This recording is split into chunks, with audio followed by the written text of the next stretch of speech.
Sa totoo lang mga kababayan, dito ako bilib sa ating mahal na Pangulo. Ilang beses nagkaroon ng sakuna, lindol, bagyo, no, sa iba't ibang panig ng lugar natin. Mapa Luzon, Visayas, Mindanao.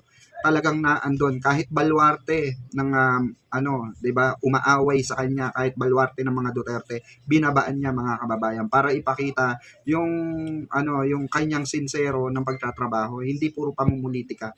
Kasi ito ang katunayan mga kababayan kasama ang mga cabinet official niya at nagpatawag agad ng meeting doon mga kababayan para sa agarang relief to recovery, as in talagang agaran kailangan masolusyonan, kailangan makita ng ating mahal na Pangulo na may progreso, may nangyayari, 'di ba? Alam nyo sa totoo lang kahit na patuloy ang mga batikos na mga mangilan-ngilan na lang naman sila ng babatikos sa ating Pangulo. Itong mga kutong lupang mga DDS na ito. Actually wala naman silang bilang sa bansa sa totoo lang.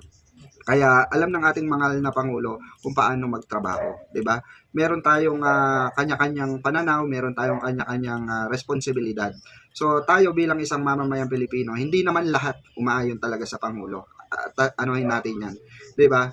Pero tayong majority na naniniwala sa kakayanan ng Pangulo, nakikita natin yung tamang progreso, tamang trabaho at tamang pananaw, 'di ba?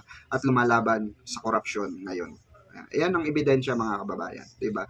So no doubt, mahal na Pangulo, nasa likod mo kami at ikaw ay aming susuportahan hangga't sa aming makakaya.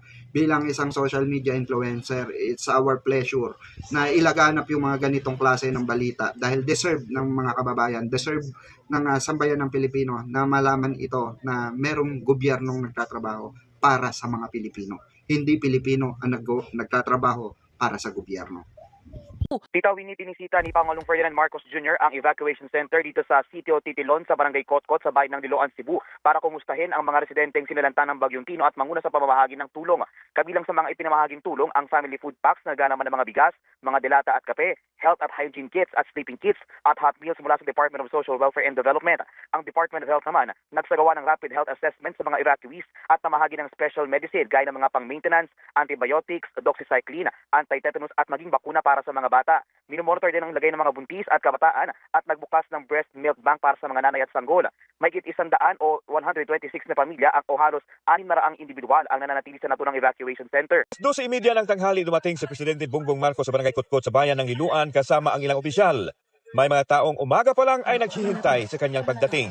Bitbit ang karton na may nakasulat na kanilang hinaing at panawagan ng tulong. Ayon sa kanila, wa pa sila umanong natanggap na tulong mula sa pamahalaan